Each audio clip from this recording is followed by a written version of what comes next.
ಬ್ರಹ್ಮಾಂಡ ಪುರಾಣದಲ್ಲಿ ಬರುವ ಇನ್ನು ಕೆಲವು ವಿಷಯಗಳನ್ನು ಪ್ರಸ್ತಾಪ ಮಾಡುವ ಪ್ರಯತ್ನ ಮಾಡ್ತೇನೆ. ಈ ಪುರಾಣ ಆದಷ್ಟು ಸ್ಫುಟತೆಯನ್ನೇ ತಂದುಕೊಡ್ಲಿಕ್ಕೆ ಹೊರಟಿದೆ. ಜಂಬೂದ್ವೀಪ ಅಂತ ನಾವು ಕೇಳ್ತೇವೆ. ನಿನ್ನೆ 7 ದ್ವೀಪಗಳ ಅಧಿಪತಿಯನ್ನಾಗಿ ಪ್ರಿಯವ್ರತ ತನ್ನ ಮಕ್ಕಳನ್ನು ನೇಮಕ ಮಾಡಿದ್ದ ಅನ್ನೋ ವಿಷಯವನ್ನು ಪ್ರಸ್ತಾಪ ಮಾಡಿದ್ರು. ಆಮೇಲೆ ಅವರ ಮಕ್ಕಳ ಸಂತತಿ ಮತ್ತೆ ಮುಂದುವರಿತು. ಅವರಿಂದ ವರ್ಷಗಳಿಗೆ ಅಧಿಪತಿಗಳು ಅಂತಾದರು ಅಂತೆಲ್ಲ ಪ್ರಸ್ತಾಪ ಬರ್ತದೆ. ಅದರಲ್ಲಿ ಜಂಬೂದ್ವೀಪದ ಮಹಿಮೆ ಹೇಳುವಾಗ ಜಂಬೂದ್ವೀಪದಲ್ಲಿ 9 ವರ್ಷಗಳಿದ್ದಾವೆ. ಅವುಗಳಲ್ಲಿಯೂ ಸಾಕಷ್ಟು ಪ್ರಜೆಗಳು ಸಂತತಿ ವಾಸ ಮಾಡ್ತಾ ಇದೆ. ಅದನ್ನೆಲ್ಲ ತಿಳಿಸ್ತಾ ಬರ್ತಾರೆ. ಹಾಗಾಗಿ ಜಂಬೂದ್ವೀಪದ ವಿಸ್ತಾರ, ಉಳಿದ ಬೇರೆ ಬೇರೆ ದ್ವೀಪಗಳ ವಿಸ್ತಾರವನ್ನು ಕೂಡ ಈ ಪುರಾಣ ವ್ಯಾಖ್ಯಾನ ಮಾಡ್ತಾ ಬರ್ತದೆ. ಸಪ್ತದ್ವೀಪಾನ್ ಪ್ರವಕ್ಷ್ಯಾಮಿ ಚಂದ್ರಾದಿತ್ಯಗ್ರಹೈ ಸಹ ತೇಷಾಂ ಮನುಷ್ಯಾಸ್ತರ್ಕೇಣ ಪ್ರಮಾಣಾನಿ ಪ್ರಚಕ್ಷತೆ. ಈ ಪುರಾಣದಲ್ಲಿ ಜಂಬೂದ್ವೀಪದ ವಿಸ್ತಾರ ಎಷ್ಟು, ಅದರ ಸುತ್ತಮುತ್ತಲೂ ಇರುವಂತಹ ಪರ್ವತಗಳ ಸಂಖ್ಯೆ ಎಷ್ಟು, ಪರ್ವತಗಳ ವಿಸ್ತಾರ ಎಷ್ಟು, ಅದರ ಅಳತೆ, ಅದರ ಅಗಲ ಎಷ್ಟು, ಅದರ ಉದ್ದ ಎಷ್ಟು, ಆ ಪರ್ವತಗಳ ಬಣ್ಣ ಯಾವುದು, ಪರ್ವತಗಳ ಪ್ರದೇಶದಲ್ಲಿ ಹುಟ್ಟುವಂತಹ ವಿಶೇಷ ಗಿಡಮೂಲಿಕೆಗಳು ಏನು, ಎಲ್ಲವನ್ನು ವಿಸ್ತಾರ ಮಾಡ್ತಾರೆ.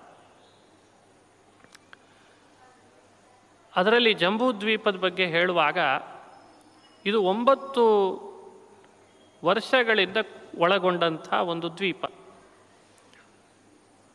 ಈ ದ್ವೀಪ ತನ್ನ ಸುತ್ತಲೂ ಉಪ್ಪಿನ ಸಮುದ್ರವನ್ನು ಪಡ್ಕೊಂಡಿದೆ. ಲವಣೇನ ಸಮುದ್ರೇನ ಸರ್ವತಃ ಪರಿವಾರಿತಃ ಜಂಬೂದ್ವೀಪಸ್ಯ ವಿಸ್ತಾರಾತ್ ಸಮೇನತು ಸಮಂತತಃ ಅಂತಾರೆ. ಈ ದ್ವೀಪದ ವಿಸ್ತಾರ 1,00,000 ಯೋಜನದಷ್ಟಿದೆ. ಸುತ್ತುವರೆದಂಥ ಸಮುದ್ರ ಏನು ಉಪ್ಪಿಂದಿದೆ ಅದು 1,00,000 ಯೋಜನದಷ್ಟೇ ವಿಸ್ತಾರವಾಗಿದೆ. ಈ ದ್ವೀಪದೊಳಗೆ 6 ಪರ್ವತಗಳು ಸುತ್ತಲೂ ಒಂದರ್ಥದಲ್ಲಿ ಪ್ರಾಗಾಯತಃ. ಇವು ಈ ಬೇರೆ ಸಮುದ್ರ ಹಾಗೂ ದ್ವೀಪಗಳು ಸುತ್ತುವರೆದ ಸಮುದ್ರವೇ ದ್ವೀಪವನ್ನು ಮುಚ್ಚಬಾರದು ಅನ್ನುವಂತೆ ಪ್ರಾಕಾರ ರೂಪದೊಳಗೆ ಇರ್ತವೆ. ಆ 6 ಪರ್ವತಗಳ ಮಹಿಮೆ ಬಹಳ ವಿಶೇಷ. ಅದರಲ್ಲಿ 2 ಪರ್ವತ ಹಿಮಪ್ರಾಯಶ್ಚ ಹಿಮವಾನ್ ಹೇಮಕೂಟಶ್ಚ ಹೇಮವಾನ್ ಅಂತಾರೆ.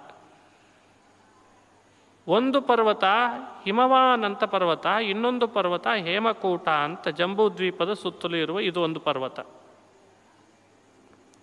ಹಿಮವಾನ್ ಅಂತ ಯಾಕೆ ಹೆಸರು ಬಂದಿದೆ ಅಂದರೆ ಅತ್ಯಂತ ಹಿಮ ಅದರ ಮೇಲೆ ಆವೃತ ಆಗಿರ್ತದಾದ್ರಿಂದ ಹಿಮವತ್ ಪರ್ವತ. ಹೇಮಕೂಟ ಅಂತ ಯಾಕೆ ಹೆಸರು ಬಂದಿದೆ ಅಂದರೆ ಬಂಗಾರ ಇದೆ ಆದ್ದರಿಂದ ಹೇಮವಾನ್. ಸರ್ವರ್ತುಷು ಸುಖಶ್ಚಾಪಿ ನಿಷಧ ಪರ್ವತೋ ಮಹಾನ್. ಎಲ್ಲ ಋತುಗಳಲ್ಲೂ ಕೂಡ ಉತ್ತಮವಾದ ಸುಖ ನೀಡುವಂತಿದೆ. ಹಾಗಾಗಿ ಅದು ನಿಷಧ ಅಂತ ಮತ್ತೊಂದು ಪರ್ವತ. ಈ ಪರ್ವತಗಳಲ್ಲಿ ಆ ಋತುಗಳಿಗೆ ಸಂಬಂಧಪಟ್ಟಂಥ ಸುಖ ಸಿಗ್ತದಂತೆ. ಅಂದರೆ ಆ ಪುಷ್ಪಗಳು ಮರಗಳು ಎಲ್ಲ ಬೆಳೀತಾವೆ.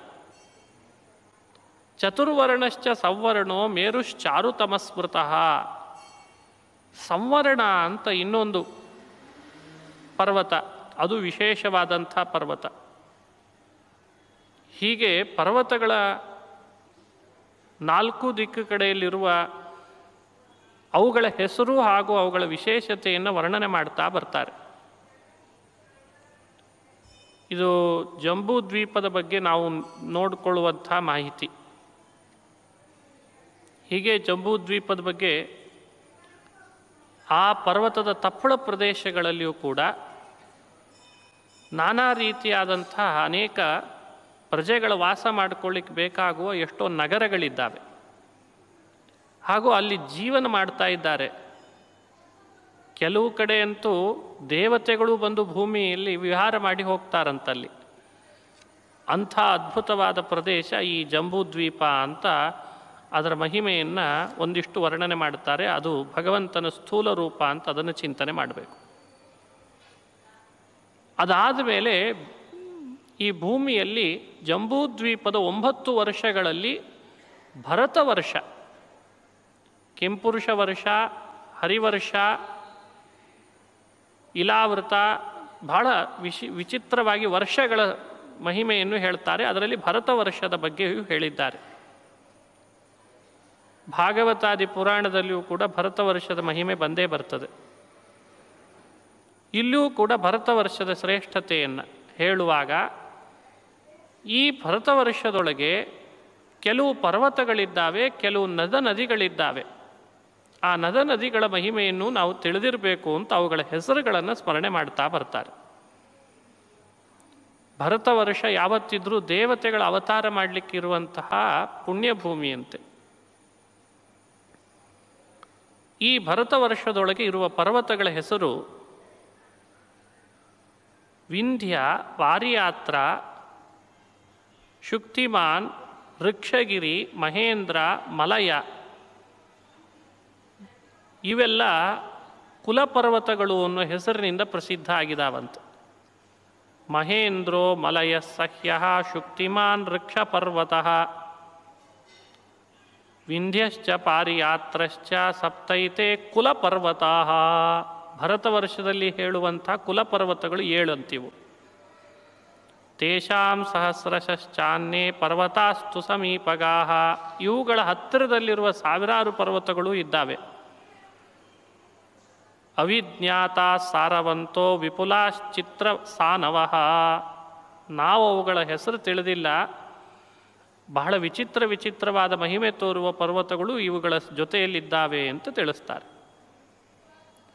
ಮಂದರಃ ಪರ್ವತ ಶ್ರೇಷ್ಠೋ ವೈಹಾರೋ ದುರ್ಧರಸ್ತಥಾ ಕೋಲಾಹಲ ಸಸು ರಸೋ ಮೈನಾಕೋ ವೈದ್ಯುತಸ್ತಥಾ. ಮಂದರ, ವೈಹಾರ, ದುರ್ಧರ, ಕೋಲಾಹಲ, ಮೈನಾಕ, ವೈದ್ಯುತ, ವಾತಂಧಮ, ನಾಗಗಿರಿ, ಪಾಂಡುರ, ತುಂಗಪ್ರಸ್ಥ, ಕೃಷ್ಣಗಿರಿ, ಗೋವರ್ಧನ, ಪುಷ್ಪಗಿರಿ, ಜಯಂತ, ರೈವತಕ, ಶ್ರೀಪರ್ವತ, ಚಿತ್ರಕೂಟ. ಕೂಟ, ಬರೀ ಕೂಟ ಅಂತ ಒಂದು ಪ್ರತ್ಯೇಕ ಇದೆ. ಅನ್ಯೇತೇಭ್ಯೋ ಪರಿಜ್ಞಾತ ಹ್ರಸ್ವ ಸ್ವಲ್ಪೋಪಜೀವಿನಃ. ಈ ಪರ್ವತಗಳೆಲ್ಲವೂ ಕೂಡ ಭರತ ವರ್ಷದಲ್ಲಿದ್ದಾವೆ. ಇವು ಹ್ರಸ್ವ ಸ್ವಲ್ಪೋಪಜೀವಿನಃ ಅಂತಾರೆ.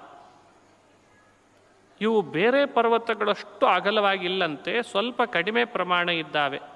ಇವುಗಳನ್ನು ಕೂಡ ಭರತ ವರ್ಷದಲ್ಲಿ ನೋಡ್ತೇವೆ ಅಂತಂತಾರೆ.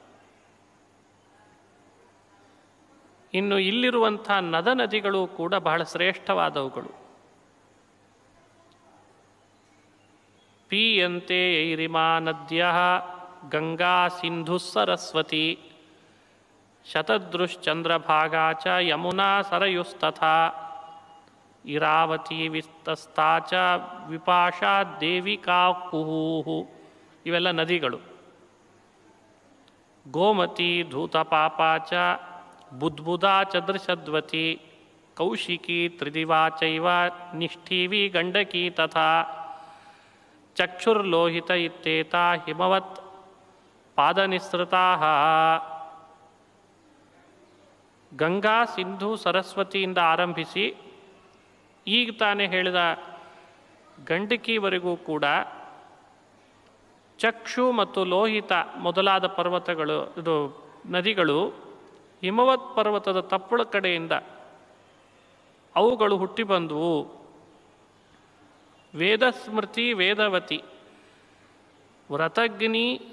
ವ್ರತಘ್ನಿ, ಸಿಂಧು, ವರ್ಣಾಶ, ನಂದನ, ಸದಾನೀರ ಇವು ಮಹಾನದಿಗಳು. ಪಾಶ, ಚರ್ಮಣ್ವತಿ, ನೂಪ, ವಿದಿಶಾ, ವೇತ್ರವತಿ, ಕ್ಷಿಪ್ರ, ಅವಂತಿ, ಪಾರಿಯಾತ್ರ, ಶೋಣ ಇವು ಮಹಾನದಗಳು. ನರ್ಮದಾ, ಸುರಸಾ, ಕ್ರಿಯಾ ತಮಸ, ಪಿಪ್ಪಲ, ಶೇನ, ಮಂದಾಕಿನಿ, ದಶಾರ್ಣ, ಚಿತ್ರಕೂಟ, ಚಿತ್ರೋಪಲ, ವಿಶಲ, ಮಂಜುಲ, ವಾಸ್ತುವಾಹಿನಿ, ಶುಕ್ತಿಮತಿ, ಸನೇರುಜ, ಮಂಕುತಿ, ತ್ರಿದಿವಾ, ಕ್ರತು, ವೃಕ್ಷ ಇವೆಲ್ಲವೂ ಕೂಡ ನದ್ಯ, ಮಣಿಜಾಲ, ಶಿವಾಹ ಇವು ನದಿಗಳು. ಕೆಲವು ವಿಂಧ್ಯ ಪರ್ವತದ ಪ್ರಾಂತದಲ್ಲಿ ಹುಟ್ಟಿ ಬಂದಿದ್ದಾವೆ, ಅವುಗಳನ್ನು ಹೇಳಿದ್ರು ಇಷ್ಟೋ ತನಕ. ಇನ್ನು ತುಂಗಭದ್ರ, ಸುಪ್ರಯೋಗ, ಬಾಹ್ಯ, ಕಾವೇರಿ, ದಕ್ಷಿಣ ಪ್ರವಾಹ ಇವು ದಕ್ಷಿಣ ಪ್ರವಾಹ ನದಿಗಳು ಸಹ್ಯ ಪರ್ವತದ ಪ್ರಾಂತದಿಂದ ಹುಟ್ಟಿ ಬರ್ತಾವೆ. ಹೀಗೆ ಹಿಂದೆ ಹೇಳಿದ ಪರ್ವತಗಳು ಯಾವ್ಯಾವ ಪರ್ವತಗಳ ಪ್ರಾಂತದಿಂದ ಯಾವ್ಯಾವ ನದಿಗಳು ಉತ್ಪತ್ತಿ ಆಗ್ತಾವೆ ಅನ್ನೋದನ್ನು ಬ್ರಹ್ಮಾಂಡ ಪುರಾಣ ಸ್ಮರಣೆ ಮಾಡಿಸ್ತಾ ಬರ್ತದೆ. ಹೀಗೆ ಋಷಿಕುಲ್ಯ, ತ್ರಿಸಾಮ, ಮಂಜುಳ, ತ್ರಿದಿವ, ಲಾಂಗುಲಿನಿ, ವಂಶಧರ ಇವೆಲ್ಲ ಮಹೇಂದ್ರ ಪರ್ವತದಿಂದ ಹುಟ್ಟಿದವು ಅಂತ ಮಹೇಂದ್ರ ತನಯ ಅಂತ ಕರೀತಾರಂತೆ. ಹೀಗೆ ಕುಮಾರಿ, ಮಂದಗ, ಮಂದಗಾಮಿನಿ, ಕೃಪಾ, ಪಲಾಶಿನಿ, ಶುಕ್ತಿಬತ್ ಅನ್ನುವಂಥ ಪರ್ವತದಿಂದ ಹುಟ್ಟಿ ಬಂದ ನದಿಗಳಂತೆ. ತಾಸ್ತು ನದ್ಯ ಸರಸ್ವತ್ಯ ಸರ್ವಾ ಗಂಗಾ ಸಮುದ್ರಗಾಹ. ಈ ನದಿಗಳೆಲ್ಲ ಪ್ರಾಯ ಗಂಗಾ ಸಮುದ್ರ, ಗಂಗೆಯನ್ನು ಸೇರಿ ಸಮುದ್ರವನ್ನು ಸೇರ್ತಾವೆ. ವಿಶ್ವಸ್ಯ ಮಾತರಃ ಸರ್ವಾಹ ಜಗತ್ಪಾಪಹರ ಸ್ಮೃತಾಹ. ಇಷ್ಟೋ ತನಕ ನಾವು ಯಾವ್ಯಾವ ನದಿಗಳ ಹೆಸರುಗಳನ್ನು ಸ್ಮರಣೆ ಮಾಡಿದ್ವೋ ಅವು ಸ್ಮರಣೆ ಮಾತ್ರದಿಂದ ನಮ್ಮ ಪಾಪಗಳನ್ನು ಕಳೀತಾವೆ. ನೋಡಿ, ಪರ್ವತಗಳ ಶ್ರೇಣಿಯಿಂದ ಹುಟ್ಟಿ ಬರುವ ನದಿಗಳೆಲ್ಲ ಪಾಪ ಕಳೀತಾವೆ. ವಿಶ್ವಸ್ಯ ಮಾತರಃ ಎಲ್ಲರಿಗೆ ತಾಯಿಯ ಸ್ಥಾನದಲ್ಲಿದ್ದಾವೆ. ತಾಸಾಂ ನದ್ಯುಪನದ್ಯೋನ್ಯಾ ಶತಶೋಥ ಸಹಸ್ರಶಃ. ಇವುಗಳಿಗೂ ಉಪನದಿಗಳು ಅಂತ ಕವಲು ಒಡೆದವುದು ಆಗಿದ್ದಾವೆ. ಅವು ಸಾವಿರಾರಿದ್ದಾವೆ. ತಾಸ್ವಿಮೆ ಕುರು ಪಾಂಚಾಲ ಶಾಲ್ವಾ ಮಾದ್ರೇಯ ಜಾಂಗಲಾ ಶೂರಸೇನಾ ಭದ್ರಕಾರ ಬೋಧಾ ಸಹ ಪಟಚ್ಚರಾ ಮತ್ಸ್ಯಾ ಕುಶಲ್ಯಾ ಸೌಶಲ್ಯಾ ಕುಂತಲಾ ಕಾಶಿಕೋಶಲಾ. ಅವುಗಳಲ್ಲಿ ಸಾವಿರಾರು ನೂರಾರು ನದಿಗಳು ಉಪನದಿಗಳಾದವಂತೆ. ಅವುಗಳ ಹೆಸರು ಆ ದೇಶಕ್ಕೆ ಯಾವ್ಯಾವ ಹರಿದ್ವೋ ಅದದೇ ಹೆಸರುಗಳು ಬಂದ್ವಂತೆ.